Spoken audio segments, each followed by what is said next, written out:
네, 시청자 여러분 안녕하십니까? 정진호 PD입니다. 네, 이번 주 대전시청실록 첫 번째 코너 아래옵니다. 시작하도록 하겠습니다. 오늘은 중도일보 임효인 기자 나오셨습니다. 어서 오십시오. 네, 안녕하세요. 중도일보 임효인입니다. 오늘 첫 번째 키워드 어떤 거 준비해 주셨나요? 네, 첫 번째 키워드 학생인권 조례로 정했습니다. 이거 또다시 통과가 됐습니다. 그렇죠? 네, 제가 지난 시간에도 학생인권 조례 순환이라는 키워드로 이 이슈를 가져왔는데 그 당시에 우리 얘기했던 그 결과대로 사실 안타까운 그 결과대로 조례안이 다시 폐지안이 통과가 됐습니다. 네, 사실 이게 지난번에 조례안이 폐지안이 통과됐다가 교육감이 재의 네. 요구를 했고 그래서 다시 의회로 넘어왔는데 거기에 국민의힘에서 이탈표가 나와서 네, 결국은 그게 없어져 버린 거잖아요. 그렇죠. 부활한 지 한 달 만에 다시 근데 폐지도. 또다시 폐지안이 통과가 네. 됐어요. 그러면은 이게 또 다음 절차는 어떻게 되는 거예요? 충남교육청 아마도 지난번과 똑같은 상황으로 일단은 재의 요구를 할 것으로 지금 예측이 됩니다. 그럼 전망을 좀 해보자고요. 지난번에는 국민의힘에서 이탈표가 나왔단 말이죠. 그렇습니다. 이번에 나올 가능성은 어때요? 이 표현이 적합할지 모르겠는데 국민의힘 내부에서도 그 단돌이. 하지 전문 용어 않을까요? 단돌이. 네, 그래서 사실은 지금 상황은 약간 절망적인 분위기이지 않나 싶습니다. 저는 이 관련된 보도를 접하면서 좀 가장 답답했던 거는 그 일부 학생들이 이제 설문조사한 거를 네, 지난번에 제가 그쵸. 다뤘었죠. 네, 그 교육청에도 전달하고 네. 그리고 의회에도 의장한테 전달하려고 했는데 그 답이 없었다고 했잖아요. 네, 그렇습니다. 그 학생 인권조례나 말 그대로 학생이 대상인데 네. 그 대상자들의 이야기에 귀를 닫는 의회의 모습이 제일 좀 깝깝했습니다. 네, 그래서 이번에 그 폐지 조례안 통과하고 나서 대표 발의한 박정식 의원이 인권이란 것은 헌법에 충분히 보장돼 있고 여러 가지 법으로 보장돼 있는데 굳이 상해법도 없는 조례가 있어야 되냐라는 식으로 이야기를 했어요. 근데 이 똑같은 논리를 계속 얘기하고 있고 뭐 다수의 학생의 학습권과 교권이 침해되고 있다. 그리고 이런 걸로 인해서 학생 권리만 지금 부각이 돼서 교권이 추락하고 있다. 이런 논리들을 이야기하는데 역시나 그 조례 폐지안의 논리에 대해서는 공감하기 어렵다라는 여론이 많이 나오고 있습니다. 그냥 말 포장이지 결국은 네네. 민주당에서 주도해서 했던 거 그리고 뭐 인권 이런 것들은 일부 그 대통령 표현에 의하면은 그 뭐였죠? 반국가 전체주의 세력인가요? 네, 그래서 하는 거 아니에요, 이거? 말도 안 되는 거죠. 근데 제가 뭐 그런 사람들 진보라는 사람들은 뭐 인권, 노동 뭐 이런 이름으로 뭐 그런 얘기 했잖아요, 대통령이. 공산 전체주의 세력은 늘 민주주의 운동가, 인권 운동가, 진보주의 행동가로 위장하고 허위 선동과 야비하고 폐륜적인 공작을 일삼아 왔습니다. 윤 대통령은 결코 이런 공산 전체주의 세력, 그 맹종 세력, 추종 세력들에게 굴복해서는 안 된다며 인권, 노동 뭐 이런 단어들이 지금 정치적으로 아이고. 쓰이고 있는 단어들인데 학생인권과 교권은 반비례하는 게 아니라 같이 가야 하는 거잖아요. 함께 가야 되는 건데 좀 약간 시각이 잘못되지 않았나라고 저 개인적으로는 생각이 들었습니다. 이거가 만약에 이걸로 인해서 교권 침해되는지도 모르겠지만 문제라면 교권 보호 관련된 조례를 만들면 그렇습니다. 되지. 그렇습니다. 정말 납득하기 어렵습니다. 네, 두 번째 키워드는 어떤 건가요? 네, 두 번째 키워드는 대통령 공약 동상이몽으로 정했습니다. 대통령 공약 동상이몽이라 누가 네. 다른 꿈을 꾸고 있다는 겁니까? 대통령이 충남 천안에 국립치의학연구원을 설립을 하겠다라고 공약을 했는데 지금 그러면 대통령 공약이기 때문에 천안에 설치가 되냐라고 봤을 때 지금 부산, 광주, 대구 이런 지자체들이 아니 우리 지역이 적합하다, 최적지다라고 하면서 지금 대통령 공약인데 왜 다른 지역에서 이렇게까지 경쟁을 하는 분위기가 될까라고 하면서 또 약간의 한편으로는 약간 이런 경험들이 기시감이 들면서 굉장히 좀 익숙한 네, 얘기네요. 네, 그래서 이런 상황에서는 또 우리가 그동안에 이런 똑같은 논리로 빼앗긴 것들이 있기 때문에 저는 개인적으로는 대통령 공약이기 때문에 그러면 지켜줘야 되지 않나 이번에는 이런 생각들이 뭐 육군사관학교 논산 이전 문제도 그렇습니다. 그랬던 네. 것 같고 대통령 공약이라는 이유로 우리가 빼앗기거나 다른 지역으로 뭐 우리도 원했지만 보내야 했던 것들이 분명히 있는데 그렇다면 대통령 공약으로 이쪽 지역에 약속한 것들은 왜 해주지 않나요? 라는 생각이 들 수 있지 않을까요? 지금 제대로 진전은 안 되고 있는 거죠. 그런 사이에 다른 지자체에서 서로 달라고 하는 거고. 그렇습니다. 정부가 이 정책을 추진하면서 지금 갑자기 공모를 해서 어느 지역에 설치를 할지를 결정할 수도 있다라는 분위기가 나오면서 그 지역에서 각 지역에 있는 그 치과 의사회가 우리 지역이 적절합니다라고 다 목소리를 내고 있는 그런 상황입니다. 아이고 충청도가 만만한가 봅니다. 네, 네. 또 씁쓸하네요. 네, 마지막 키워드 어떤 건가요? 네, 세 번째 키워드 드디어 완성된 대진표로 정했습니다. 이거 제가 라디오에서 했던 키워드랑 똑같다. 그래요? 저 정말 네. 피디님 죄송한데 제가 라디오 못 들었고요. 알아요, 네. 카피한 건 절대 아닙니다. 그래요, 네. 국회의원 그 지역의 대전의 그렇습니다. 그 선거구 네, 말하는 거죠, 후보들. 네, 지금 뭐 다들 정치에 관심이 좀 있으신 분들은 이제 우리 지역 후보들이 어떻게 대진이 됐는지 정도는 좀 아실 수도 있을 것 같아요. 대전 동구는 유일하게 현역들끼리 경쟁을 치르는 선거구도가 됐는데요. 더불어민주당에서는 장철민 의원이 재선에 도전하고 국민의힘에서는 윤창현, 지금 현재 비례대표 의원인데 이번에 지역구 출마를 처음 했습니다. 네, 그리고 대전 중구요. 중구는 더불어민주당에서는 박용갑 전 중구청장이 공천이 됐고요. 국민의힘에서는 이은건 전 국민의힘 당협위원장인가요? 네, 네. 당협위원장도 했었고 전 네, 중구청장이기도 하고 국회의원이기도 하고 그렇죠? 했습니다. 네. 두 분이 맞붙는 거고 네. 그다음에 대전 서구갑은요? 서구갑 더불어민주당 후보는 장종태 서구청장. 전 서구청장. 네. 네, 그리고 서구갑 국민의힘은 조수연 변호사 유명해지신 분이죠, 갑자기. 네, 조수연 그쵸? 변호사입니다. 페이스북에 이분이 갑자기 올린 유명해지셨어요. 글이 그쵸? 유명해져서 네. 저희 아빠가 네, 언급을 하실 정도였고요. 아버님께서 네. 그리고 서구을은 서구을은 더불어민주당에서는 박범계 현 의원이 사선에 도전을 하고요.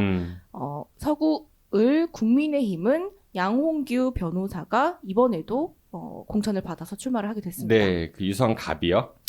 유성갑 더불어민주당 후보는 현재 국회의원인 조승래 의원이 공천을 받았고요. 국민의힘에서는 윤소식 전 대전경찰청장이 출마를 합니다. 네, 대전 경찰청장 발음 한 번에 됐네. 네.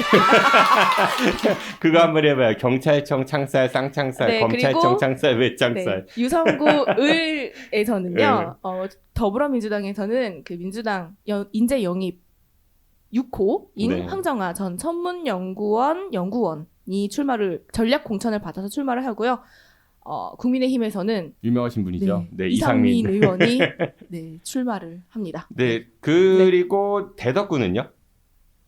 네, 대덕구 더불어민주당 박정현 전 대덕구청장이자 현 민주당 최고위원 그리고 국민의힘에서는 박경호 변호사인가요? 네, 검사 네. 출신인 네, 박경호 제가 변호사가 그분이 유일하게 제가 접점이 없어서 죄송합니다. 네, 그렇게 저- 박경호 변호사가 출마를 합니다. 저 네. 이분 직접 인터뷰 해본 적 있는데 상당히 근엄하세요. 그러세요? 네. 네. 저는 아직까지는 잘 모르는 분이에요. 그리고 제3당 후보들도 나오잖아요. 서구갑에서 안필용 그렇습니다. 후보가 새로운 미래로 네. 그렇죠. 그리고 유성구 을에서는 김찬훈 후보가 역시 네. 새로운 미래로 네. 그리고 대덕구에서는 박영순. 네. 서구갑에서 또 무소속 후보 있습니다. 유직원 후보. 네, 네, 그렇습니다. 네. 예, 그래요. 그리고 민주당하고 진보당은 단일화를 했어요, 그렇죠? 지난 주말에 해서 유석상 후보와 김선재 후보가 사퇴를 했고, 네. 네, 그렇게 정리가 됐는데 이명희 기자는 대전 이번 총선 구도 어떻게 전망하세요? 몇 석이다라고 제가 예측을 하기보다는 가장 제가 주목하고 있는 지역구를 좀 말씀을 드리면 저는 일단 대덕구가 끝까지 막판에 그 후보 단일화가 이뤄질지가 좀 중요할 것 같고요. 그 지역구를 빼면은 사실 저의 예상은 민주당이 좀 더 많은 의석을 가져가지 않을까. 너무 쉽나요? 아니 대부분 그렇게 지금 전망하는 것 같아요. 현재 상황은 그렇게 돌아가고 있는 것 같습니다. 불과 한 달 전, 3주 전만 하더라도 국민의힘이 좀 더 네. 앞선다라는 의견이 많았는데 최근에 이제 돌아간 상황을 네. 보면은 민주당 우세로 좀 돌아선 것 같기는 해요. 그렇죠. 막상 여론조사 결과 나온 거 보면은 특히 유성을 같은 데는 생각보다 차이가 많이 나서 그렇고요. 네, 뭐 다른 지역도 네, 조금씩, 앞으로 뭐 네. 선거 이제 몇 주 더 남았으니까 네. 그 안에 한두 번은 또 출렁이는 시기가 있을 거예요. 그때 어떤 일이 벌어질지 네. 잘 보면서 선거 추이 보면 좋겠습니다. 네. 알겠습니다. 오늘 아래옵니다 시간에는 중도일보 임효인 기자와 함께 대전의 선거 구도 그리고 이제 윤석열 대통령 공약인 충남치의학연구원 표류 중입니다. 그리고 다시 한번 폐지안이 본회의를 통과한 충남 학생 인권조례에 대해 이야기 나눴습니다. 기자님 고맙습니다. 네, 고맙습니다. You keep chasing stars, chasing stars. 네, 이번 코너 한밭 밀란 시간입니다. 네, 한밭 밀란 오늘도 한 분 나오셨네요. 네, 진보당 대전시당 김선재 부위원장 모셨습니다. 어서 오십시오. 네, 반갑습니다. 진보당 대전시당 부위원장 김선재입니다. 네, 호칭이 바뀌었습니다. 그죠? 예비 후보에서 드디어 예비자만 뗄 줄 알았더니 후보자까지 됐어요. 네, 예비만 떼려고 했는데 뭐 그렇게 됐습니다. 네, 아무튼 선거 준비하시느라 고생 많으셨고, 네, 우리 한반밀란 이거 오늘 좀 얘기해 볼까 해요. 이장우 시장이 얼마 전에 대전 미래전략 2048 그랜드 플랜이라는 걸 발표했습니다. 저희 방송 지난주에도 교수님들과 함께 아니되옵니다 시간에서 이야기 많이 했었는데 일단 보셨죠? 좀 비약하더라고요. 한마디로 좀 정리해봤는데 주민의 삶이 빠진 토목과 개발 위주의 너무나도 좀 이장우 시장님 하고 싶은 거 다 해? 뭐 이런 느낌의 계획이 아니었나 그렇게 좀 인상을 받았습니다. 제가 일단은 이거를 유심히 봤던 가장 큰 이유 중에 하나는 원래는 2040이었거든요. 맞습니다. 네. 네. 그러다가 2050으로 50이 바뀌었다가 됐다가, 또 네. 48로 바뀌었어요. 왜 그런지 아시죠? 네, 그 1948년으로부터 100년이 되는 의미를 강조하겠다는 것이었는데 1948년을 이른바 건국 100주년으로 기념하자는 그런 세력의 입김이 많이 작용했다고 들었습니다. 아직도 이런 생각을 하고 이게 또 이제 논의가 된다라는 게 참 답답하기만 한데 건국전쟁 영화 봤어요? 건국전쟁 아니요, 보진 못했습니다. 한번 봐야 되는 거 아니에요? 그러게요. 좀 이제 그동안 선거 때문에 바빠서 못 봤는데 못 본 영화 굉장히 많거든요. 네, 그거 좀 몰아서 우리 김선재 부위원장이 건국전쟁 보고 그 영화 평론을 유튜브로 찍으면 굉장히 인기 많을 것 같은데. 한번 그 코너로 해주시죠. 다음번에 그럼 우리 건국전쟁 한번 이야기하는 걸로 하고. 네, 일단 저희 지난주 방송 때 그 전문가 두 분, 권선필, 정세현 두 교수님이 지적한 것 중에 공통적인 게 뭐냐면요. 2048이면은 앞으로 먼 미래인데 그렇다면 당연히 인구 예측을 정확히 해서 그 인구 예측에 따른 미래상을 준비해야 하는데 그런 게 빠진 것 같다 이런 얘기를 하셨어요. 네네. 2048이라면 이제 24년 후잖아요. 저도 약간 또 다른 결의 생각을 해봤는데 지금으로부터 24년 전이 2000년이지 않습니까? 그러네요. 네.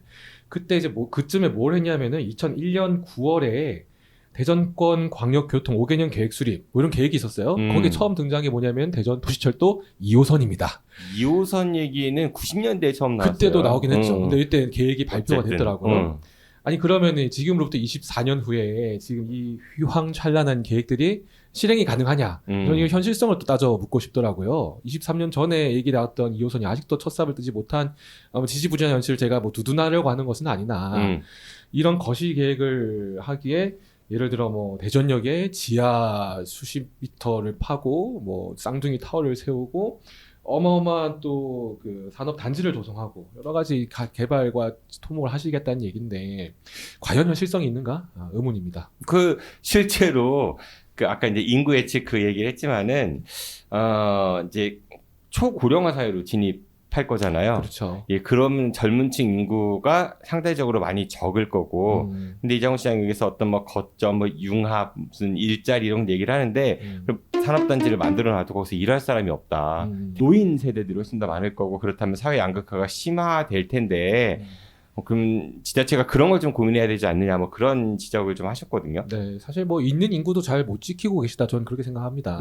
뭐냐면은 여기 10개 프로젝트 중에 5개가 이제 과학 관련된 이제 프로젝트였어요. 이제 R&D 어쩌고 이제 뭐 단지를 만들고 기술을 유치를 하고 이런 것들인데 제가 누누이 말씀드리고 있지만 이번 정부가 R&D 예산 삭감할 때 이장우 시장께서 사실을 하신 게 거의 안 보였거든요.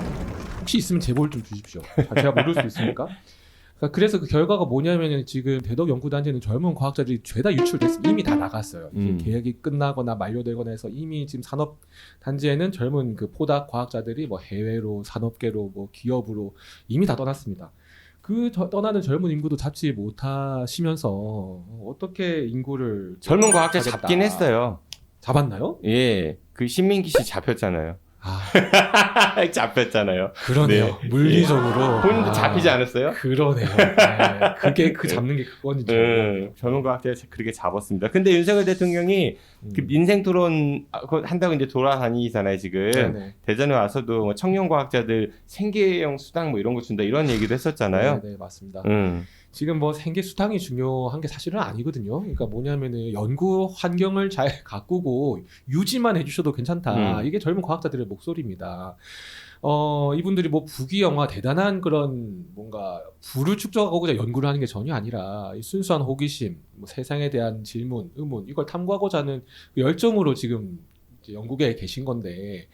그 연구를 할 수 있게 끊임없이 할 수 있게 그것만 좀 지원해달라. 이게 요구 조건이거든요. 아니, 누가 뭐 수당 달랬습니까? 이제 그런 게 좀 사실 안 맞다는 얘기죠. 그리고 아까 뭐 현실 그 실현 가능성 얘기도 했는데 예산 문제 우리가 지적하지 않을 수 없을 것 같거든요. 어떻게 보세요? 이장우 전 동구청장. 전 동구청장, 대전 동구청장. 네. 이장우 이제 지금 현 시장 전 동구청장님의 전적이 있지 않습니까? 그 수백억 호화 청사, 동구청사를 말합니다. 청사를 짓고 그 지자체 예산이 이제 너무 적자가 나는 바람에 열심히 일하시는 공무원분들 이제 급여조차 받을 수 없는 그런 이제 일들이 있었습니다. 불과 몇 년 전이잖아요. 야, 이거 지금 이거를 사이즈를 더 스케일을 키워서 대전으로 확대시키시는 거 아닌가 저는 심히 우려가 되고 사실 동구가 워낙 살기 좋은 곳이지 않습니까? 자연 환경이든 뭐 주변 환경이든 네, 동구 주민 네, 한 표. 네. 그 교통도 좋고요. 좋은 곳인데 동구가 좋은 이유는 호화 청사가 있어서 좋은 건 아니라고 생각하거든요. 여러 가지 다른 조건들 주민들과의 뭐 유대 환경 이것 때문에 좋다고 생각합니다. 지금 이제 10대 핵심 과제를 보면은 대전에 뭐 휘황찬란한 뭔가 거대한 건축물 세우면 이게 주민의 삶이 대단히 좋아질 것이라고 말씀은 하시지만 사실 본질이 아니다. 오히려 예산만 파탄낼 가능성이 높지 않나 우려됩니다. 예산 얘기하니까 보문산 개발 관련해서요. 네. 그 전망타워 민자유치 실패했잖아요. 했죠. 대전시가 재정 사업으로 추진하려고 한다는데 네. 시민 혈세에 들여가지고 그 전망타워 안에 성심당 같은 걸 입점시킨다고 해요. 네. 그럼 갈 것 같아요. 보시기 어때요? 뭐 지역 분들은 사실 이제 굳이 갈 메리트는 없지 않을까 조심스럽게 생각하고 그럼 결국 관광객을 이제 외부에서 모셔와야 되는데 또 그러기에는 굳이 성심당은 또 다른 지점도 많지 않습니까? 접근성이 좋은 이제 굳이 성심당을 위해서 거기까지 갈 것 같지는 않고 모르겠습니다. 지금의 환경을 또 훼손시켜 가면서 타워 혹은 또 케이블카죠?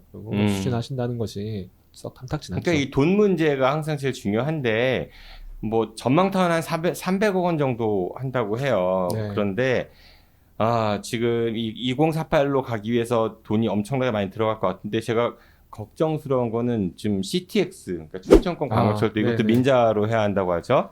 그러게요. 그리고 재작년에 이제 선정됐던 나노 반도체 국가산업단지 그거 1,000억 쓴다면서요? 아니 1,000억이 아니고요. 처음에 대전시가 정부에 그 신청서를 때 1조 4천억 원 부담했어요. 네. 그러니까 정부 그러니까 중앙 정부에서 2조, 대전시가 1조 4천억 원, 그래가지고 총 3조 4천이니까 5천억 원 정도였는데 최근에 대전시가 이제 공약 이행 이렇게 해서 문서 공개하는 걸 보니까요, 그 1조 4천억에서 얼마로 줄었는지 알아요? 그게 1,000억 아닌가요? 1억이에요. 1억이요? 대전시비 맞아. 1억이고 나머지 3조 한 5천억 원은 민자예요. 민자 맞습니다. 그 돈 어디서 끌어온다는 거야? 그럼 뭐 본인이 뭐 친하다고 CTX는 어떻게 끌어오고? 그거 자기 친하다고 하는 기업인들 많이 있다고 뭐 떠들지 않았습니까? 아니 거기다 고속도로 뭐 지하 이런 거 민자 어떻게 끌어온다는 아니 그러니까 거야? 이거 뭐야 대전역 거기도 지하로 고속도로를 깔겠다는 계획이 돈이 포함돼 어디서 있더라고요. 나냐는 거예요. 돈이 어디에서? 그러니까요. 민간 투자 하겠어요? 이러다가 또 대전시 공무원들 다 월급 못 받는 거 아닙니까? 에이, 설마. 나는 그래서 좀 그거 굉장히 좀 우려스럽고 이것도 그 미래 신에너지 뭐 네네. 했는데 네.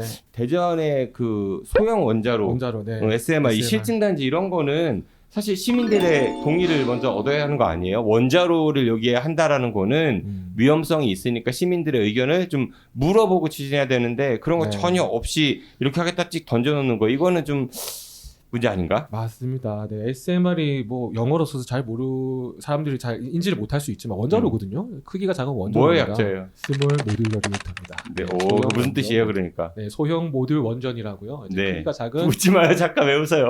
외우세요. 네, 편집의 의미였습니다. 계속 하세요. 소형 모듈 원전을 네. 말합니다. 네. 그 그러니까 위험한 거잖아. 그렇죠. 사실 원전 사실 대전에 있긴 하죠. 하나로 있죠. 그것도 지금 맨날 가동을 했다가 멈췄다가 뭐 소방차가 들어갔다가 뭐 또 방사능이 유출했다 이 난리가 나는데 이걸 또 단지를 만들겠다는 얘기는 너무 위험한 얘기다. 게다가 제가 조사한 바에 따르면은 사업성이 굉장히 떨어지는 것으로 이미 좀 사양된 기술로도 평가를 받더라고요. 미국에 가장 앞서가는 기업이 있는데 거기도 지금 거의 회사가 문을 닫을 지경이다라는 뉴스가 1월 18일자로 나왔습니다. 왜 이렇게 자꾸 하는지 모르겠어요. 예전에 파이로 프로세싱인가? 네. 그것도 전 세계에서 안 하는 거 맞습니다. 한다고 하고 참 걱정이 많이 돼요. 그러니까 네. 우리 지역 언론들이 사실 이거 발표가 났을 때 많은 언론들이 받아 써줬어요. 대전의 미래는 이럴 것이다라고. 맞아요. 근데 이게 과연 제대로 가는 건지 실현 가능성이 있는 이런 것들을 지적하는 언론이 하나도 없더라고요. 좀 너무 IMTV 말고는. 일방적이었죠. 어떻게 될 것 같아요, 앞으로 이 그랜드 플랜? 저는 개인적으로는 네. 선언만 하고 흐지부지. 저도 비슷한 생각인데 그럼 다행이다. 네, 10개의 이런 핵심 과제 속에 중간중간 이런 게 들어가 있거든요. 갑천 친수 공간 조성, 뭐 골프장 위락 시설 조성, 전망대, 앵커 시설 뭐 이런 것들이 들어가 있어요. 그래서 뭐 비교적 그러니까 대전역에 쌍둥이 타워를 짓는 것보다 이런 것들은 그래도 좀 추진하기가 용이하지 않겠어요? 그래서 아마 이런 일부의 하고 싶으신 사업들 위주로 좀 추진이 되다가 아니 뭐 정권이 뭐 영원한 것도 아니고 이제 대전시장도 뭐 계속 하실 수 있는 것도 아니니 뭐 언젠가 또 흐지부지 되는 것이 아닐까라는 불안함이 좀 드는데 차라리 이 계획은 좀 불안함이 다행 아니에요? 이대로 가면은 더 그게 불안한 거지. 다행이 될 수 있겠다. 돈도 문제고 돈 없어서도 안 될 것 같아 이거는. 하나만 더 말씀드리고 싶은데 네. 제가 초반에 이거 총평을 이 사람에 대한 고민이 좀 빠진 것 같다는 말씀을 드렸잖아요. 그래서 중간에 또 이 계획 속에 뭐가 있냐면은 UAM이라는 게 있어요. 이건 약자를 합니다. 네, Urban Air Mobility라고 이제 도심 항공교통이에요. 그러니까 우리가 SF 영화에서 보던 하늘 날아다니는 이런 교통수단을 말하는 거거든요. 이걸 48년까지 뭐 승하차와 뭐 어쩌고 다 도입하겠다 이런 얘기인데 제가 되게 좀 마음이 불편했습니다. 왜냐하면은 대전역에서 출발하는 바로타 이제 광역 버스죠. B1, B1번 버스가 있어요. 이게 지금 총 하루에 220번을 운행하는데 그 중에 저상 버스가 20번 운행하거든요. 비율로 따지면 뭐 10분의 1 정도 되겠죠.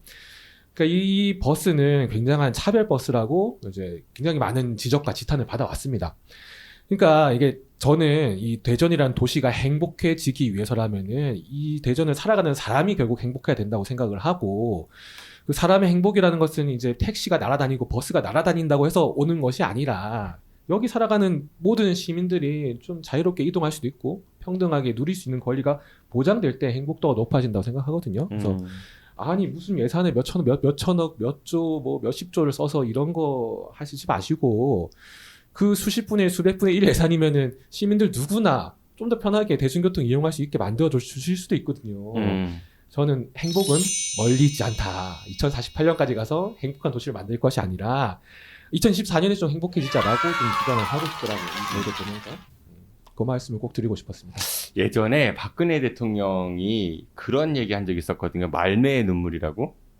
그 스웨덴의 말메라는 도시가 있는데 네. 그 콘코스라고 전 세계에서 가장 큰 그 조선 그 배 건조하는 회사였어요. 근데 그 회사가 이제 문을 닫았거든요. 이렇게 망해가지고 그 마지막에 그 골리앗 타워 크레인 큰 거를 현대중공업이 이제 1달러에 인수해 왔었잖아요. 그 유명한 얘기죠. 그래서 그 크레인이 철거될 때 말매 시민들이 와서 울었대요. 그래서 말매의 눈물인데 그 말매의 눈물의 진짜 뜻은 구조조정 안 하고 회사가 망한다가 아니라 그 말매의 눈물이 이제 기적으로 바뀌었다라는 거. 그러니까 스웨덴 정부와 말매시가 이제 이 사람들을 그 콩쿠스 직원들을 살려야 할 거 아니에요. 그렇죠. 그 회사를 살리는데 돈을 쓴 게 아니라 이 그 콩쿠스 직원들에게 그 스마트 그런 교육을 시켰대요. 한 2년간 생계비를 지원하면서. 그래서 지금 말매는 새로운 신산업 성장 그 유럽에서 가장 핵심적인 상징적인 그런 스마트 혁신 과학 도시가 됐대요. 그리고 그 콩쿠스 직원들은 거기에서 다 일을 하고 있고. 그러니까 이런 것들이 지자체나 중앙정부가 해야 될 일이 아닌가 싶은데 좀 방향이 다른 쪽으로 가는 게 아닌가 싶어서 안타깝다는 생각이 듭니다. 네, 맞습니다. 오늘 한반 밀란 시간에는 네, 선거 끝나고 막 돌아오신 분입니다. 네, 김선재 진보당 대전시당 부위원장과 함께 대전 그랜드 플랜 2048에 또 한 번 이야기 나눠봤습니다. 이거 얘기 좀 자주 해보려고요. 네, 우리 부위원장님도 좀 자주 얘기해 주세요. 이 그랜드 플랜 2048. 알겠습니다. 자주 얘기하겠습니다. 네, 묻히면 안 됩니다. 지금까지 김선재 부위원장이었습니다. 고맙습니다. 고맙습니다. We can come back, but the time is gone. I'm running to escape from your lips. Don't lie, 'cause I know your heart. Don't try looking for some. 네, 이번 코너 아니되옵니다 시간입니다. 대전의 대제학들로부터 듣는 상소입니다. 네, 오늘은 한 분만 모셨습니다. 모건대학교 영어교육학과 이종국 교수 모셨습니다. 어서 오십시오, 교수님.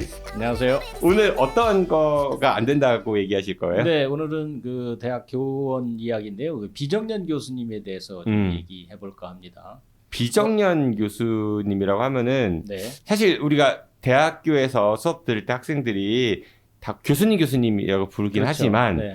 그 우리 흔히 이제 교수 정교수 있고 그다음에 시간 강사 있고 대충은 그렇게들 알고 있거든요. 네, 그러니까 원래는 이제 대학의 교수 그러면 우리가 학교 다닐 때는 교수, 강사 이거밖에 없었어요. 네. 그런데 이제 언제부턴가 비정년 교수라는 이름이 생겨가지고 벌써 20년 넘게 그런 그 제도가 알게 모르게 운영되고 있어서 흔히 말해 강사하고 이 비정년 교수랑은 어떤 차이가 있는 거예요? 원래 교수는 전임 교원이 있고 비전임 교원이 있는데요. 그 비전임 교원 속에는 강사 또는 초빙 교수, 특임 교수 뭐 이런 이름들, 겸임 교수 이런 이름들이 있고 전임 교원 속에 이제 정년 트랙 전임 교원과 비정년 트랙 전임 교원으로 사실상 나눠진 거죠. 비전임 교원 아까 뭐 시간 강사, 초빙 교수, 겸임 교수, 특임 교수 이런 분들은 말 그대로 FA 그렇죠. 그냥 그 계약된 그 자유직들인 그렇죠. 거고 그 다음에 이 전임 교원은 학교에 계약된 직원 일종의 네. 교직원인데 그 중에서 정년이 보장된 분이 있고 보장되지 않은 분이 있다 이 얘기인 거죠. 네, 일반 사회에서 말하자면 정규직인데 정년까지 보장이 되는 정규직이 아니고 정년 보장이 안 되는 언제든지 또 계약 기간이 끝나면 나가라고 할 수 있는 이런 그 의미로 이제 비정년 교원이라는 제도를 마련을 했는데 네. 이게 이제 2003년인가 연세대학교에서 맨 처음 채용하기 시작했어요. 강의 전담 교원이라는 이름으로. 그래서 그때 당시에는 이분들에게는 뭐 연구나 행정이나 이런 업무를 맡기지 않고 수업만 맡는 이런 교원으로 활용할 목적으로 이제 했었는데 그러니까 렉처러 뭐 이런 거죠. 그렇죠. 전임 강사 같은 거죠. 그런데 이제 언젠가부터 이런 비정년 교원을 교육부에서 교원 확보율에 인정해주기 시작하게 되니까 적은 비용으로 이제 교원 확보율도 확보하고 그 다음에 뭐 여러 가지 이제 활용할 그 가치가 있다고 생각해서 주로 사립대들이 이제 이걸 채용하기 시작했어요. 왜냐하면 아시다시피 국공립대학은 그 교원의 보수를 전부 다 이제 국가에서 그 책임지고 있기 때문에 교원을 굳이 이렇게 비정년 교수를 뽑고 이럴 필요가 없어요. 그런데 이제 사립대학은 교비 운영비로 이제 인건비를 모두 줘야 되기 때문에 사실상 그 사립대학 대부분은 등록금으로 운영되는데 등록금 받은 교비로 인건비가 거의 60% 이상, 수도권 대학도 70%가 넘는 대학들도 많습니다. 그렇게 나가다 보니까 인건비를 감당할 수 없는 거예요. 정년 트랙으로 하면 아무래도 보수가 많이 나가니까 비정년 트랙을 많이 뽑게 되었는데 이게 어느 정도냐면 거의 뭐 3분의 1, 30 내지 40% 정도가 비정년 교원으로 돼 있어요. 일종의 꼼수네요, 그러니까. 그렇죠. 그 정부에서 이 정도 비율은 채워라라고 하니까 좀 싼 값에 채우려고 하는 일종의 꼼수네. 근데 이제 이게 문제가 고등교육법 어디에도 비정년 교원이라는 그런 용어나 그런 제도가 없어요. 고등교육법 14조 2항에 보면 학교에는 총장, 학장 이외에 교원으로 교수, 부교수, 조교수, 강사를 둘 수 있다. 이렇게만 돼 있어요. 현재는 이제 강사까지도 교원이라는 신분으로 들어와 있긴 합니다. 법적으로. 네. 물론 이제 비전임으로 구분되긴 하지만 그러다 보니까 이 비정년 교원이라는 것은 아무런 법적 근거가 없는 그러다 보니까 무법의 그런 지위인 거죠. 법적 근거가 없는 네, 지위이다. 법적으로 하면은 교원이에요.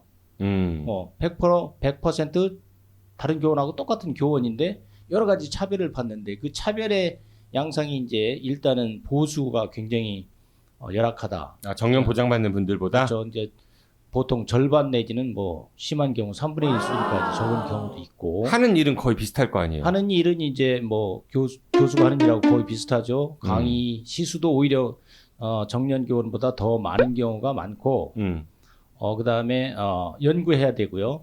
또 그다음에 뭐 행정은 물론 이제 대부분 안 시킵니다. 왜냐하면 행정까지 시키면은 동일임금, 동일노동, 동일임금 이런 거에 이제 저촉이 될 가능성이 있으니까 그 중에서 이제 행정, 즉 보직 이런 것을 시키지 않는 거죠.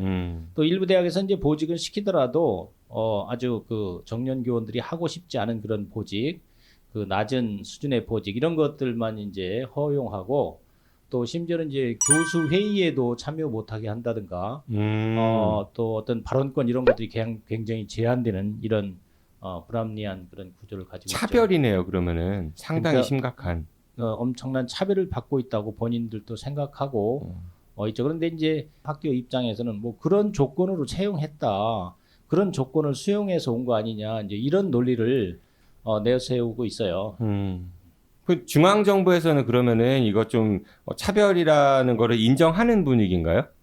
중앙 정부는 일체 그러니까 중앙 정부라 하면 이제 교육부, 교육부. 아니겠습니까? 네. 교육부는 여기에 대해서 일체 언급을 안 하고 그거는 애써 외면하는구나. 네, 사립대학의 모든 교원 채용에 관한 문제는 학교 정관에 정하면 된다. 학교 법인이 알아서 해라. 네, 이거는 공무원도 아니고 국가에서 관여할 일이 아니다. 이렇게 발뺌을 하고 있는 거죠. 만약에 그 교수 충원율이 낮으면 좀 학교가 받는 불이익들이 있는 거예요? 엄청나게 많죠. 엄청나게 많아요. 그럼 하면 되잖아. 전국 대학의 평균 교원 확보율 이상을 확보하지 않으면 모든 평가에서 감점을 받도록 이렇게 해놨으니까 그게 평균이 몇 퍼센트인지 아세요? 72%, 73%, 75% 매년 올라가는 거예요. 그러니까 매년 모든 대학들이 그 평균 이상을 맞추기 위해서 출혈 경쟁을 할 수밖에 없는 그런 구조죠. 그 교육부가 의지만 있으면 이건 좀 손볼 수 있을 것 같은데 대전 내의 사립대들도 상황은 그럼 좀 많이 좋지 않겠네요. 네, 제가 그래서 대전에 그 대표적인 사립대학 4군데를 나름대로 취재를 좀 해봤어요. 네. 문제는 비정년 교수로 들어와서 몇 년을 고생하고 노력을 하면 정년 교수로 이렇게 전환이 되면 좋겠죠. 근데 문제는 그걸 안 해주는 거예요. 그게 가장 큰 불만 요인이고 이분들의 그 뭐랄까 실패 족쇄이고. 그래서 이제 신규로 누구 정년교원 뽑을 때 그때 지원할 수 없는 거예요? 지원해서 뽑히는 수도 있는데 그거는 모르는 사람이 지원해서 들어오는 것보다 더 어려운 내부적인 어떤 그 컨센서스랄까 이런 게 이루어져야 되니까 그렇게 또 그것도 쉬운 것이 아니죠. 그래서 정년 교수로 이제 전환해주는 트랙을 만들어 달라 이런 요구가 끊임없이 이어지고 있고. 그러다 보니까 이제 일부 모양만 그 무늬만 그런 제도를 만들어서 운영하고 있는 학교도 한두 군데 있고요. 지금 이제 한두 군데 이미 있는 데도 있고 나머지는 다 추진 중이다 이런 정도로 답하고 있어요. 그리고 이제 연봉을 보면은 적게는 3천만 원 정도에서부터 3천 뭐, 교수님인데? 네, 연봉이 3,040에서 시작해서 가장 높은 데는 보니까 뭐 한 5천, 6천 가까이 가는 데도 있어요. 큰 사립대학. 근데 이제 대부분 시작은 다 3천대예요. 3천 초반대. 그래서 이제 교육부에서 한번 그런 그 지침을 내린 적이 있어요. 비정년 교수들의 그 보수가 3천 몇백만 원 평균 이상 안 되면 교원 확보율에 인정 안 하겠다. 이런 공문을 보낸 적이 있어요. 여기에 3천 뭐 아마 중반대였던 것으로 기억하는데 거기를 뭐 맞추기 위해서 그냥 근근히 그렇게 맞추고 있는 형편이고요. 그다음에 이제 승진이 되느냐? 이분들은 그냥 들어올 때부터 계속 10년이 있어도 조교수인 거예요, 대부분. 그러다 보니까 이분들이 밖에 나가서 연구 활동이나 또 각종 사회위원회 이런 거 참여할 때 부교수 이상 뭐 이렇게 자격을 제한하는 그런 경우가 대부분이라는 거예요. 그러다 보니까 이런 데에 참여할 기회가 없어서 또 불만이 많고, 그래서 이제 이런 요구를 하니까 물론 그 승진시켜주는데 뭐 그건 돈 들어가는 것도 아닌데 왜 안 해주냐, 그러니까 이런 불만이. 그러니까 최근에는 이제 이거를 좀 열어주는 추세이긴 해요. 그런데 그게 또 그 쉽게 승진이 되질 않는 거예요. 그 기준이 명확하게 있어서 기준이 되면 정년 교수처럼 이렇게 승진이 되는 게 아니라 그 내부적인 또 어떤 뭐 이렇게 넘을 장벽이 또 있는 거죠. 그다음에 이제 보직을 허용하는지 안 하는지, 대부분 보직을 뭐 4개 학교 중에 3개 학교는 허용하지 않고 있고 한 학교는 허용하는데 학과장이나 센터장 같은 그 죽으라고 일만 하는 하위 보직만 이제 허용하고 있는 이런 상황이고요. 그리고 이제 여러 가지 불만 요인들 중에 이제 무슨 그 같은 교수인데 부가급이라든지 상여금이라든지 아니면 가족수당 무슨 이런 그 또 건강 그 보험, 그 실비보험 이런 걸 가입을 안 시켜준다든지 그 여러 가지 그런 그 뭐랄까 차별 그런 것들을 이제 해왔죠. 그런데 15년 동안 지금 등록금이 동결되어 있기 때문에 교원의 보수를 감당할 능력이 또 학교로서는 없는 겁니다. 지금 아까 말씀드렸지만 교원 보수, 교원 직원 보수가 60 내지 70%의 운영비의 그 정도 부분을 차지하는데 그 전부 다 정년철의 교원으로 하면 80% 90%를 교원 보수에만 써야 되는 거죠. 그렇게 되면 정작 필요한 교육에 들어갈 비용은 없는 거죠. 등록금을 15년 동안 동결하도록 국가가 강요했기 때문에 그에 대한 그 손실을 보전해 주든가 아니면 그동안 10여 차례 동안 그 고등교육 재정교부금법을 제정하려고 노력을 했는데 번번이 그 보수당의 반대로 제정되지 않고 있어요. 아시다시피 초중고등학교는 국공립을 막론하고 사립학교도 모두 다 교원의 보수를 국가가 책임지고 있거든요. 그렇죠. 그러니까 거의 교육의 공공성이 100% 보장이 되고 있는데 사립대학만 그것이 안 되고 있는데 우리나라의 사립대학 비율이 전체 대학의 85%가 사립대학이라고 하지 않습니까? 그런데 이제 고등교육의 막중한 책임을 사립에 떠넘기고 그것을 이제 수익자 부담으로만 하던 것을 수익자들이 또 이제 너무 이게 부담이 많이 든다 그러니까 정부가 나서서 등록금을 올리지 못하도록 하고 정부에서도 물론 많은 자금을 들이고 있긴 한데 이것이 일반 재정 지원으로 이루어지지 않기 때문에 보수를 주는 데는 일체 쓰지 못하도록 되어 있단 말이죠. 정부의 지원금은. 그래서 이게 가장 큰 문제이고 지금 우리나라의 경제 수준이나 국가 수준으로 볼 때는 고등교육을 무상화하는 그런 논의가 지금 필요한 시점이 아닌가 그렇게 생각을 합니다. 알겠습니다. 오늘 아니려옵니다 시간에는요. 현재 대학에서 상당수의 구성원을 차지하고 있는 이 비정년 교수님들의 그 차별받는 처우 그리고 그거를 해결하기 위한 구조적 문제들에 대해서 이야기 나눠봤습니다. 모건대학교 영어교육학과 이종복 교수였습니다. 교수님 고맙습니다. 감사합니다.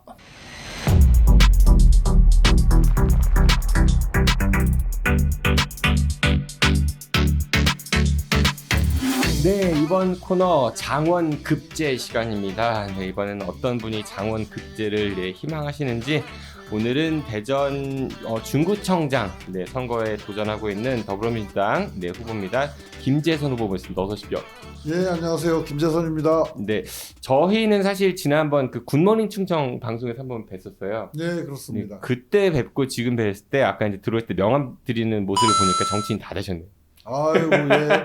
정치인이 영광스러운 호칭으로 받아들이겠습니다. 네, 명함 정치인들 주는 폼이 있어요. 딱 이렇게 누가 가르쳐주던가요? 예, 이 명함 주는 자세도 주민을 섬기는 자세 태도가 들어가도록 노력하고 있습니다. 알겠습니다. 오늘 그 고봉민 변호사는 이제 결혼 기념일이래요. 그래서 출연을 못했고 제가 대신 우리 김재성 후보 좀 소개를 좀 해드리겠습니다. 모르시는 분들도 계시니까 대전 자양초등학교, 충남중학교, 보문고등학교 졸업하셨습니다. 맞습니까? 예, 그렇습니다. 네, 동부의 아들입니다. 동부로. 충남대학교 행정학과 중퇴를 하셨네요. 왜 중퇴하셨어요? 예, 그 학생운동에 참여해서 12.12 군사 쿠데타와 광주 확산은 정말 잘못된 일이다 라는 거를 몇 줄 써서 몰래 유인물을 만들어서 뿌렸는데요. 며칠 만에 국정원에 잡혀가서 감옥을 갔다 왔습니다. 아, 그러시군요. 이른바 민주화운동에 참여한 이유로 네. 충남대학교에서 제적됐고요. 제적. 총 그 충남대 최종 학력은 3년 준퇴입니다. 알겠습니다. 윤석열 대통령이 이야기하는 반국가 전체주의 세력이네요. 반국가 전체주의까지는 모르겠고 네. 한동훈 씨가 얘기하는 청산해야 될 운동권인 건 분명한 것 같습니다. 네, 그리고 모건대학교에서 행정학 대학원에서 행정학 석사 학위를 받으셨습니다. 그리고 더불어민주당 중앙당 정책위원회 부의장이세요? 예, 그렇고요. 사실은 중앙당에서 특별당직으로 임명된 게 원도심 활성화 특별위원회 위원장 직책을 맡았습니다. 네. 이 원도심 활성화 특별위원회가 정말 특별한데요. 우리 도시가 압축적 성장을 하면서 원도심과 신도심으로 나뉘는 이른바 도시 이중화를 전국에서 다 겪고 있어요. 그래서 도시가 팽창하면서 다른 한편으로 한 군데에는 그늘이 생기는 이런 문제를 어떻게 해결할까가 우리 민주당에서 아주 중요하게 생각하고 그 책임을 저에게 맡긴 셈이 되겠습니다. 네. 대전에서는 대전 참여 70년대 사무처장 지내셨고요. 그리고 사회적 자본 지원센터 센터장도 역임하셨었네요. 예, 그리고 경기도 평생교육진흥원장도 하셨어요. 예, 그 중간에 이제 중요한 경력 중에 하나가 풀뿌리 사람들을 만들어서 활동했던 게 좀 빠졌는데 대전 참여연대를 통해서 지방 권력, 정치 권력의 투명성을 확보하는 부정부패를 없애기 위해서 일을 해왔던 거고요. 풀뿌리 사람들은 비판만 하는 게 아니라 주민 스스로가 대안을 만드는 활동을 했습니다. 그래서 걸어서 5분 안에 있는 작은 마을원의 도서관 만들기 활동 같은 걸 지원했고요. 사회적 기업, 청년 창업, 마을 공동체 활동을 지원하는 일을 했습니다. 그 연장선에서 대전시가 마을 공동체를 지원하는 사회적 자본 지원센터를 만들고 운영하는 일을 시작하는 일을 제가 했죠. 네. 그리고 희망제작소 소장도 역임하셨고요. 그 알려진 바로는 박원순 전 서울시장 그리고 이재명 민주당 대표랑 가깝다, 그쪽 라인이다, 뭐 이렇게 얘기들 하는데 맞아요?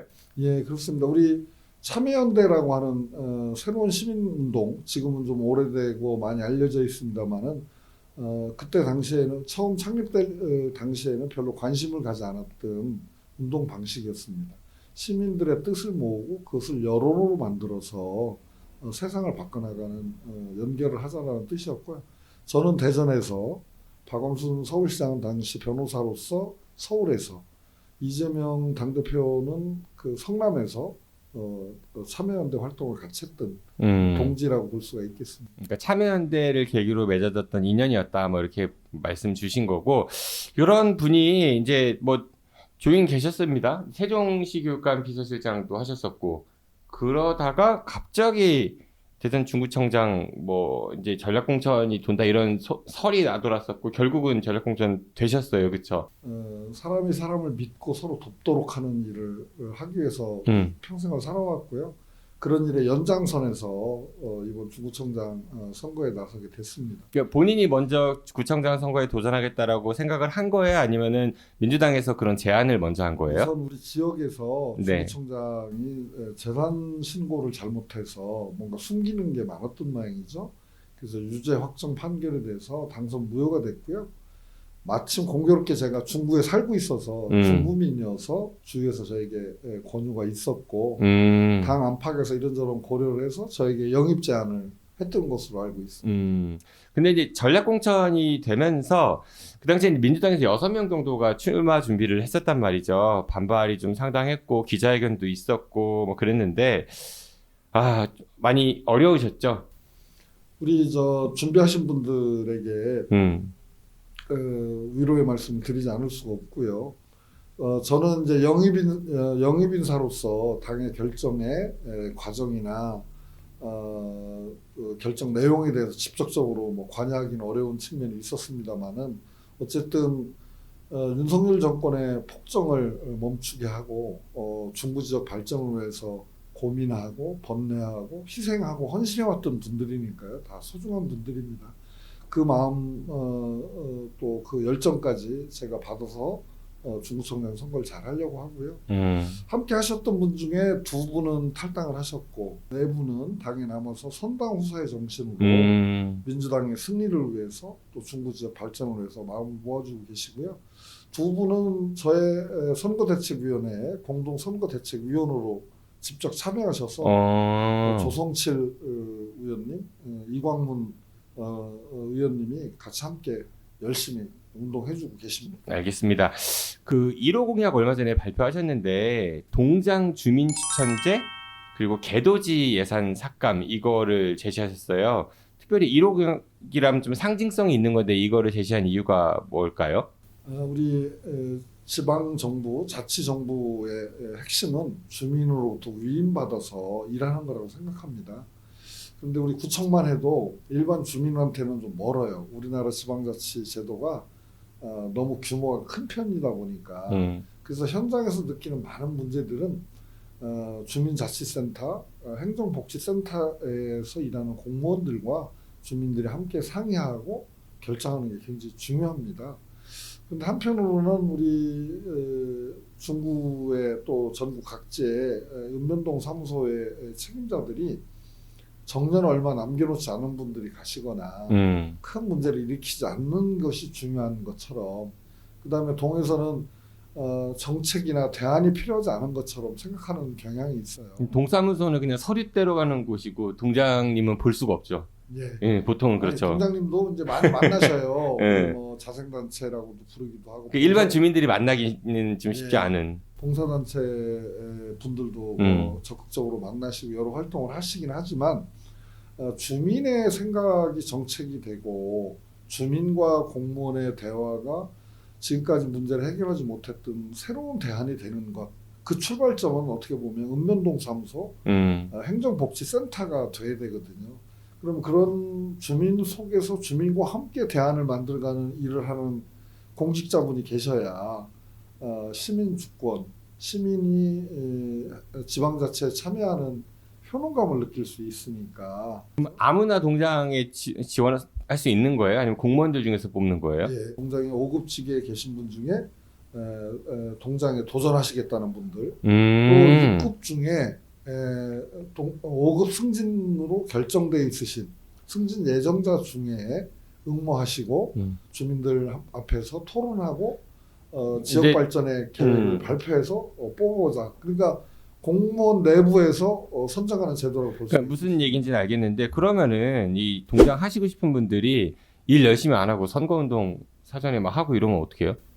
그러니까 이게 부작용도 있을 수 있는데요.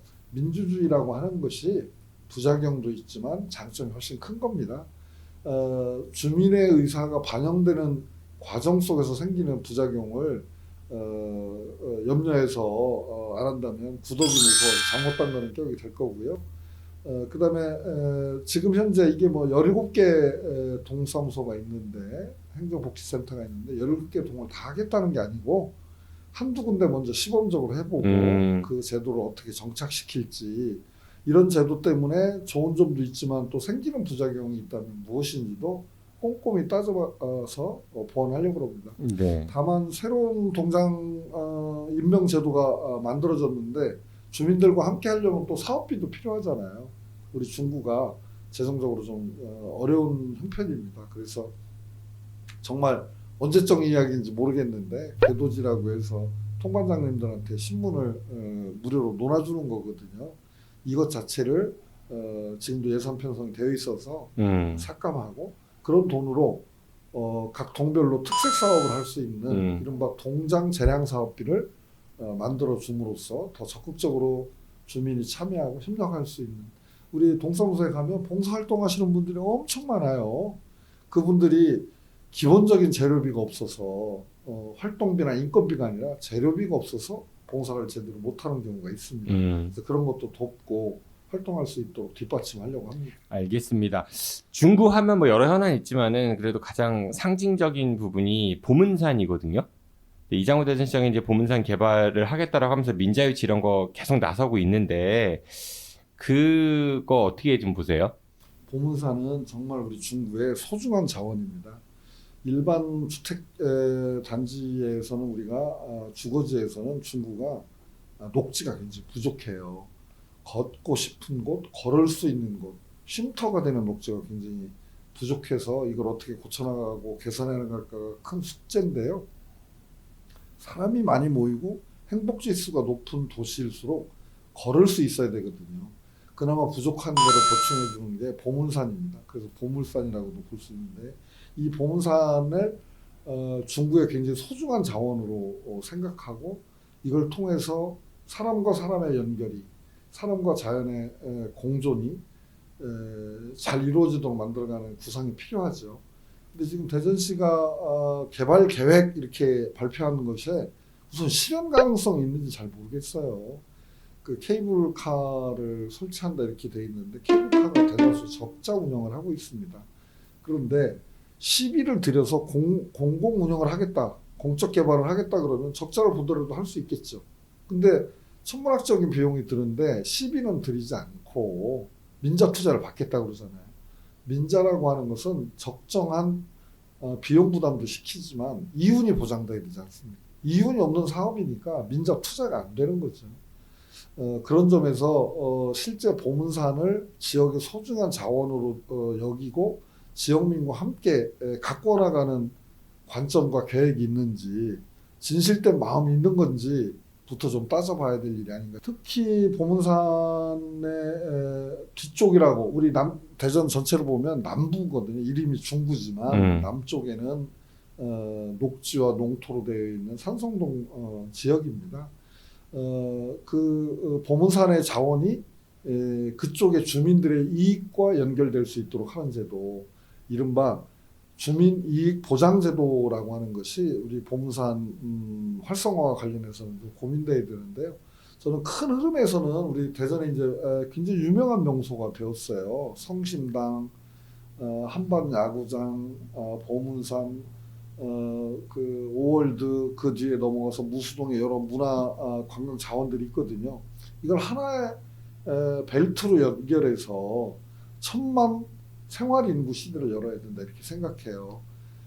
정주민으로서 와서 살지는 않지만 하루 3시간 이상 머무는 분들을 우리가 이제 생활 인구라고 부르고, 이거 우리 민간에서 제안했던 내용인데 행안부에서 생활 인구 제도를 도입해서 그와 관련된 각종 지원이나 협력 제도를 만들어가고 있는데 정주민이 22만이라고 해서 살기 어렵다 이렇게 생각할 게 아니라 현재 우리가 갖고 있는 자원을 통해서 1000만의 그 생활 인구를 그 중구가 만들어낸다면 지역도 활성화되고 경기도 좋아지고 이렇게 할 수 있지 않을까.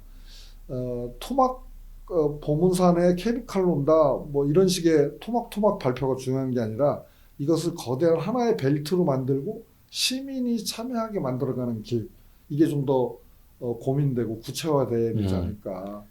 특히 우리 이 정부 들어서서 선거를 앞두고 굉장히 많은 계획들이 발표되는데 이게 과연 실현 가능성이 있는 건지 재원 조달 계획은 분명한 건지 이런 게 의심스러운 게 너무 많습니다. 저는 오히려 보문산이 보문산답게 자리 잡을 수 있도록 함께 해나가는 길을 주민들과 함께 상의하고 주민들이 실제 참여해서 개발 이익이 주민들에게 돌아가도록 만드는 그런 게 더 절실히 필요한 시점이라고 생각합니다.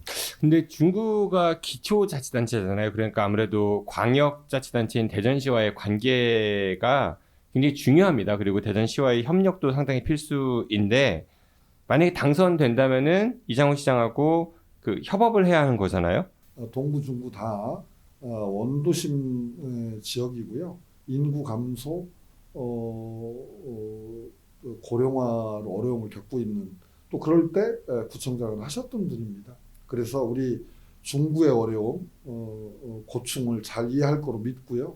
이게 정당이 다르다고 해서 뭐 어디를 홀대하고 차별하는 건 없을 거로 믿습니다. 그런 이야기가 아니라 홀대 이런 게 아니라 그러니까 그 김재선 후보께서 구청장에 당선이 되신다면 나는 보문상 이렇게 하고 싶은데 이장우 시장은 이렇게 한대. 그러면 이견이 생기는 거잖아요. 그런 건 뭐 언제든지 정책에 대해서는 서로 견해가 다를 수가 있고요. 또 처해 있는 형편과 처지에 따라서 이해관계에 따라서 다른 이야기 할 수 있죠. 시장과 구청장만 다른 게 아니라 국회의원도 다를 수 있고 보문산 밑에 있는 석교동 또 무수동도 다를 수 있습니다. 부사동도 다를 수 있고 그거는 서로 다 다를 수 있다고 생각하고요. 그건 뭐 어떤 게 실현 가능한 대안인지 일이 되게 하는 방법인지에 대해서 자유롭게 토론하고 합리적으로 결정해 갈 수 있다고 생각합니다. 알겠습니다. 네, 가시기 전에 이제 이동환 그 무소속 후보 중구민의힘입니다. 그분하고 이제 경쟁을 하실 텐데 본선에서 이제 그분께 혹시 하시고 싶은 얘기 없으세요? 선의 경쟁을 하겠습니다. 다만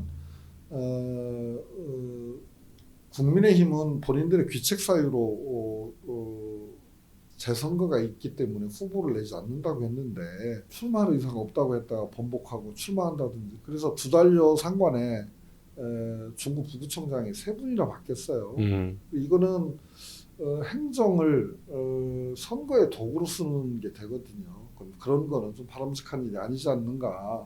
그리고 국민의힘은 공천하지 않는다고 했는데 선거 끝나면 입당한다라고 하면서 특정 정당을 언급하고 다니는 것도 무소속에 맞지 않는 행태가 아닌가 싶고요.